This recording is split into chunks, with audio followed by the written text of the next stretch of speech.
Hello everyone, welcome to my journey. Life with rice without rice. Carnivore diet can fix everything. Tama po yung nakinig nyo, carnivore diet can fix everything. And una po sa lahat, kung kilala nyo na talaga ako at since 2022 ay nakafollow na kayo sa akin, alam ninyo how motivated I am, how passionate I am regarding po sa mga itinuturo natin regarding carnivore way of eating. And it just so happened, dumating din sa punto ng buhay ko na na-invite tayo sa Lobo District Hospital at na-meet natin doon ang mga doktor. And until now, ay buhay pa rin ang aming group chat. Kasama ko pa rin ang mga respetadong mga doktor na natulungan natin doing carnivore way of eating. At kung ikaw talaga ay matagal nang nakafollow sa akin, alam mo na kung anong ibig sabihin ko. What's the reason behind bakit ko ah, ipinost at ang daming nabahala, ang daming nagtanong at sabi pa nga nung iba ay mag-unfollow na lang daw sila sa akin sapagkat, pakinggan nyo mabuti for the content lang daw ako. Really? Ibig sabihin talaga, hindi ko talaga kayo followers, hindi talaga kayo solid na mga kabaka at hindi niyo naobserbahan yung journey natin dito sa loob ng ating community. Una po, hindi po tayo basta content creator. Meron po tayong community na tinutulungan po natin ang ating mga kababayan. Tama po yun nakinig po ninyo. Tinutulungan po natin yung ating mga kababayan.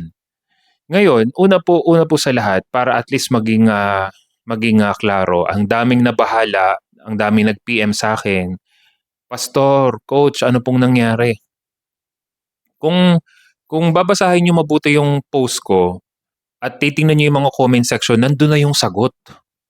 Nandun na yung sagot. So, marami lang talagang nabahala sapagkat alam naman nila, may mga nag-testify dun sa comment section na natulungan ako ng carnivore way of eating. O ito para at least maging klaro po sa lahat para mas maunawaan po ninyo kung bakit ko siya ipinost. Yan. Una, kapag sinabi natin that carnivore way of eating can fix everything. Parang sinabi na natin na hindi na natin kailangan si Lord. Parang sinabi naman natin na umasa na tayo sa sarili nating lakas. Umasa na tayo sa sarili nating karunungan. Umasa na tayo sa sarili nating kaalaman. At sino ba naman ang content creator na nakikita ko na nabibigyan pa talaga ng mataas na pagpapahalaga sa Panginoon? Mostly, most people nakafocus na lang talaga, nakatuon sa mga kinakain and hindi nabigyan ng pansin at pagbibigay ng pagpapahalaga sa ating buhay spiritual.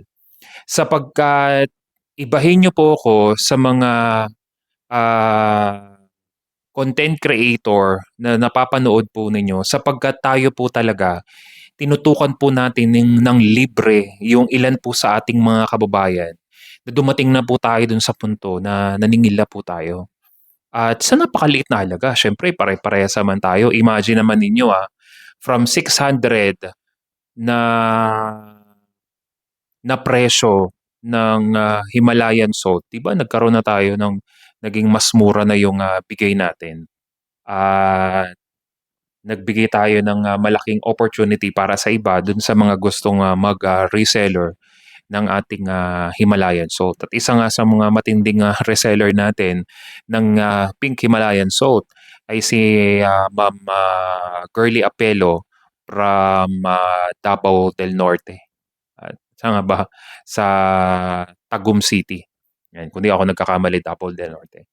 So, balikan natin paano nag-come up yung ganitong idea at ipinost ko po ito. Sapagkat ilan sa mga tinutukan natin, correct me if I'm wrong kung ikaw ito ay mag-PM ka lang sa akin at baka sakaling pagtuunan natin ng pansin yung bagay na pinoproblema mo. Una, kapag usapin na patungkol sa mga health issues, kung ito ay napakalala na talaga, kailangan nating ma-identify kung ito ba ay kaya pa talaga by simply eating meat. Kung ito ba talaga ay kaya pa. Sapagkat kapag ifinokus lang natin yung sarili natin sa pagkain lang at hindi natin nabigyan ng pagpapahalaga na matrace talaga what's the root cause of problem, magkakaroon po tayo ng problema. Maniwala po kayo, magkakaroon po tayo ng problema. Madidepress ka na, mai-stress ka na, bakit wala pa ring pagbabago? Sapagkat meron po tayong mga ilan na natulungan, naging maayos na yung kanyang lab test, pero meron pa ring isang sakit na hindi talaga na-address. Merong isang sakit talaga na hindi nagiging maayos and it become worst. Meron naman na nagpa-lab test na, nagpa-check up na, okay naman, normal naman okay naman yung normal naman ang lab test niya, pero siya ay in pain. In pain siya, in pain. Pakinggan niyong mabuti gusto kong maunawaan po ninyo 'to, sapagkat mabubudol kayo ng napakaraming content creator na masyado kayo nag-focus sa elimination diet, okay ang elimination diet at naka-focus ka sa karne, meat alone, meat-based diet, pero hindi mo napansin yung pinakamahalaga na dapat mong naisabay doing carnivore way of eating. So anong nangyari? Normal ang lab test, but in pain siya. Ano yung gagawin natin? Anong gagawin natin ngayon?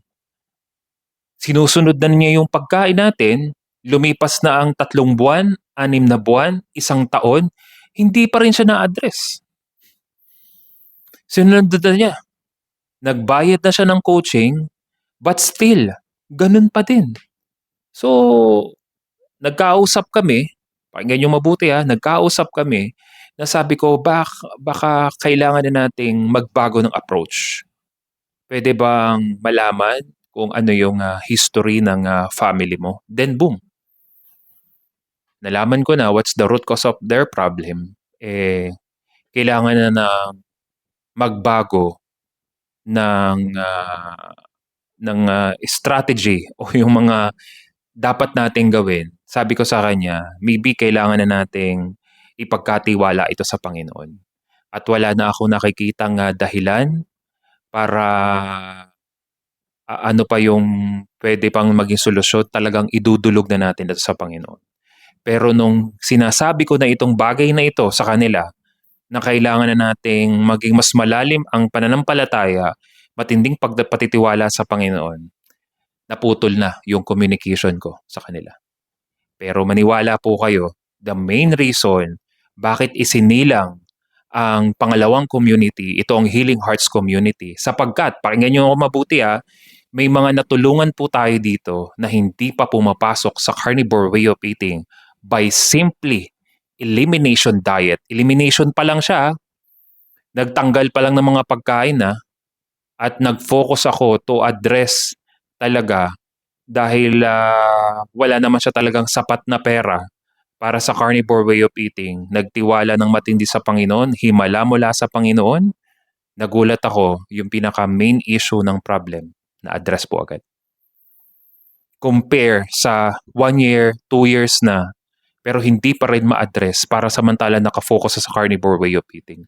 May ilan na natulungan agad in a short period of time doing a carnivore way of eating, pero ano pa rin, yung iba in a short period of time na address agad at yung iba naman ang tagal-tagal na hindi pa rin na-address, kailangan nating pag-aralan. Ano ba yung mga dapat nating gawin? Ano yung mga dapat nating baguhin? Ano yung dapat nating pagtuunan ng pansin? Sapagkat kapag itinuon mo lang ang pansin mo by simply elimination at kainin mo yung mga sinasabi ko na tinuturo ko, pero hindi mo nabigyan yung pagpapahalaga, yung ating buhay espiritual, yan po yung magiging problema. Sinasabi ko po sa inyo na naging matagumpay yung mga taong tinutulungan natin. Pagpasensyahan niyo na po ako kung ang dami pong nagpi-PM po sa akin regarding sa pagkakaroon ng online Bible study at healing prayer. May ilan po kasi tayong hindi matawagan sapagkat ang dami pong nakapila. Siguro magkakaroon tayo ng isang naka-schedule na puwedeng once a month or twice a month na healing prayer. Pero siyempre gusto kong magkaroon muna ng feeding ng Word of God sa bawat isa sapagkat faith comes from hearing and hearing the Word of God. Kaya sana po naging malinaw po 'to sa inyo. Ito si ilan po sa mga member ng ating community kilalang-kilala na talaga ako and they agree do'n sa sinabi ko that carnivore diet can fix everything sapagkat hindi nito kayang ma-fix regarding sa ating spiritual life, emotion. Napakadami pong hindi kayang ma-address. Kaya I strongly suggest kung isa ka na hanggang ngayon ay hindi pa rin na-address ang ilan sa mga health issues mo, maybe it's about time na open your mind at welcome sa ating pangalawang community. Ito po ang Healing Hearts community. Mag-PM lang po kayo sa akin, pag-usapan po natin ano ba yung ilan sa mga health issues mo na hindi pa rin na-address hanggang ngayon. God bless everyone.